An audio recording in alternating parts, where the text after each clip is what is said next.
हरे कृष्णा। आप सभी भक्तों का स्वागत है हमारे पुरुषोत्तम मास महात्म्य कथा श्रृंखला के दूसरे दिन में। भगवान श्री हरि की असीम कृपा से हम इस दुर्लभ और पावन अधिक मास के अंदर प्रतिदिन भगवत कथा का अमृत श्रवण कर रहे हैं।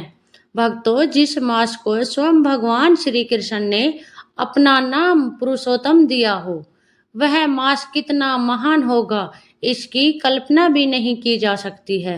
आज है 18 मई 2026 सोमवार, अधिक मास द्वितीया तिथि।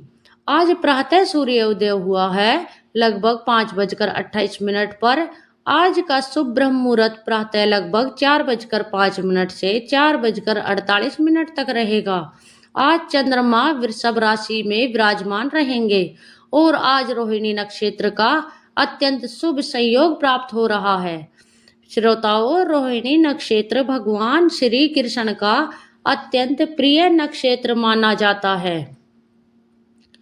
ऐसे शुभ दिन में यदि कोई व्यक्ति भगवान श्री हरि का नाम जपता है, कथा सुनता है या दीप दान करता है तो उसे विशेष पुण्य प्राप्त होता है।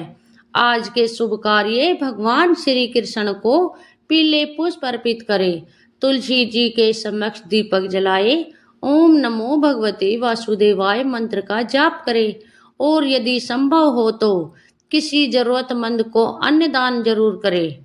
तो आइए आज की इस मंगलमय प्रातः बेला में भगवान श्री हरि का स्मरण करते हुए आरंभ करते हैं।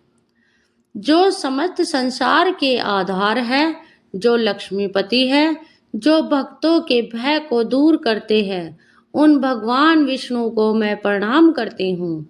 श्रोताओं, कल्पना कीजिए, माँ गंगा का पवित्र तट, सुबह का दिव्य वातावरण, मंद मंद बहती हुई शीतल हवा, चारों ओर बैठे हुए महान ऋषि मुनि और उनके मध्य बैठे हुए हैं हस्तिनापुर के महान सम्राट राजा परीक्षित।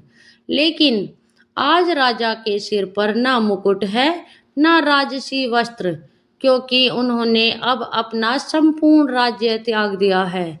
उन्हें ज्ञात हो चुका है कि 7वें दिन तक्षक नाग के दंश से उनकी मृत्यु हो निश्चित है। लेकिन श्रोताओं, आज परीक्षित भयभीत नहीं थे। उनके मुख पर अद्भुत शांति थी। आज अब उनका मन संसार से हटकर भगवान श्री कृष्ण के चरणों में लग चुका था। उसी समय वहां बैठे सभी ऋषियों के बीच एक दिव्य तेजस्वी महान पुरुष का आगमन हुआ। वे थे परमहंस परम ब्रह्मज्ञानी भगवान के परम भक्त श्री सुखदेव गोस्वामी।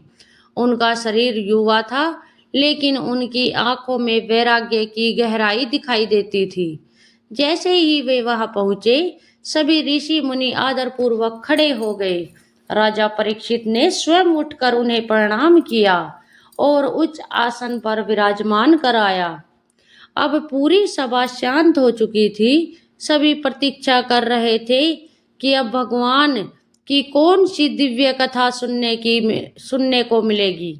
राजा परीक्षित ने हाथ जोड़कर श्री सुखदेव जी से कहा, हे प्रभु, अब मेरे जीवन में केवल कुछ ही दिन शेष है। ऐसी अवस्था में मनुष्य को क्या करना चाहिए, क्या सुनना चाहिए, किसका स्मरण करना चाहिए और किसकी भक्ति करनी चाहिए। भक्तों, यह केवल राजा परीक्षित का प्रश्न नहीं था, यह प्रश्न हम सभी के लिए था, क्योंकि मृत्यु निश्चित है।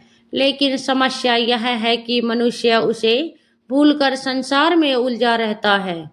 राजा परीक्षित आगे बोले, हे प्रभु, मनुष्य दिन रात मोह माया में फंसा रहता है। कभी धन के पीछे भागता है, कभी मान सम्मान के पीछे, और अंत में खाली हाथ चला जाता है। इसलिए कृपा करके वह मार्ग बताइए जिससे मनुष्य जीवन सफल हो जाए। भक्तों, राजा के इन वचनों को सुनकर वहां बैठे सभी ऋषि अत्यंत प्रसन्न हुए, क्योंकि भगवान की कथा तभी हृदय में उतरती है जब भीतर सच्ची जिज्ञासा हो। अब श्री सुखदेव गोस्वामी मुस्कुराए उन्होंने कहा, राजन, तुम अत्यंत श्रेष्ठ प्रश्न पूछ रहे हैं। जो मनुष्य मृत्यु से पहले भगवान को याद कर लेता है उसका जीवन सफल हो जाता है। फिर उन्होंने कहा, मनुष्य को हर समय भगवान श्री हरि का कीर्तन और स्मरण करना चाहिए। यही कलयुग का सबसे श्रेष्ठ धर्म है। श्रोताओं, सुखदेव जी बोले, यह शरीर नश्वर है, धन नश्वर है, संसार नश्वर है, लेकिन भगवान का नाम शाश्वत है। जो मनुष्य भगवान की कथा सुनता है उसके हृदय के पाप धीरे धीरे नष्ट होने लगते हैं और जो भगवान का नाम जपता है उसका मन पवित्र होने लगता है। फिर उन्होंने कहा, राजन, जीवन का एक एक क्षण अमूल्य है। इसे व्यर्थ बातों, क्रोध, ईर्ष्या और मोह में नष्ट मत करो। जो समय भगवान में लग जाए वही जीवन की सबसे बड़ी कमाई है। श्रोताओं, यह सुनकर राजा परीक्षित की आंखों में प्रेम अश्रु बहने लगे। अब सुखदेव जी संसार की वास्तविकता समझाने लगे। उन्होंने कहा, मनुष्य पूरे जीवन घर बनाने में लगा रहता है, लेकिन कभी यह नहीं सोचता कि एक दिन यह शरीर भी छूट जाएगा। रात सोने में निकल जाती है, दिन धन कमाने में, और पूरा जीवन देखते देखते समाप्त हो जाता है। श्रोताओं, यह सुनकर वहां बैठे कई ऋषि भी गंभीर हो गए।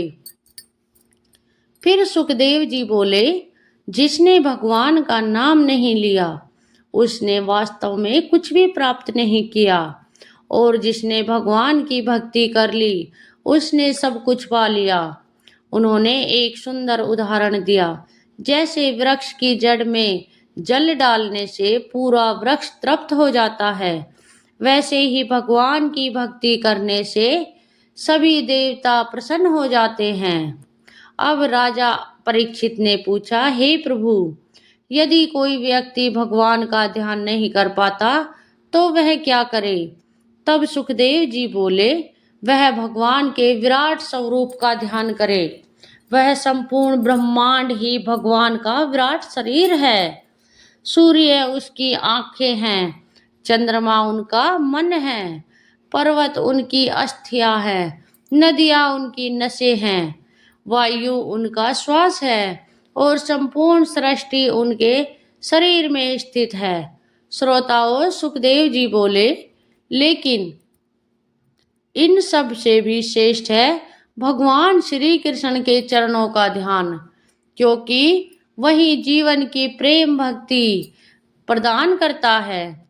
अब सूत गोस्वामी जी ऋषियों से कहते हैं, हे मुनिगण, जो मनुष्य पुरुषोत्तम मास में भगवान की कथा सुनता है उसे अनेक जन्मों के पुण्य प्राप्त होते हैं। इस मास में किया गया छोटा सा जप भी अत्यंत फल देता है, इसलिए इस मास को व्यर्थ मत गवाइए। श्रोताओं, यदि संभव हो तो इस मास में प्रतिदिन दीपदान करें, तुलसी पूजा करें, एक अध्याय गीता का पढ़ें और हर दिन भगवान का नाम जपे। तो श्रोताओं, आज की कथा में हमने सुना कैसे राजा परीक्षित ने मृत्यु के समय भगवान का आश्रय लिया और कैसे श्री सुखदेव जी ने उन्हें भक्ति का सर्वोच्च मार्ग बताया।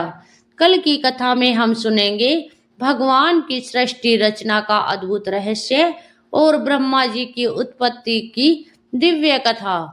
तो कल प्रातःकाल फिर अवश्य जुड़िएगा। अगर कथा अच्छी लगी हो तो इसे लाइक करें, शेयर करें और अपने सभी भक्तों मित्रों तक पहुंचाइएगा।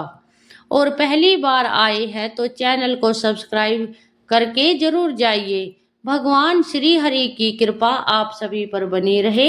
हरे कृष्णा।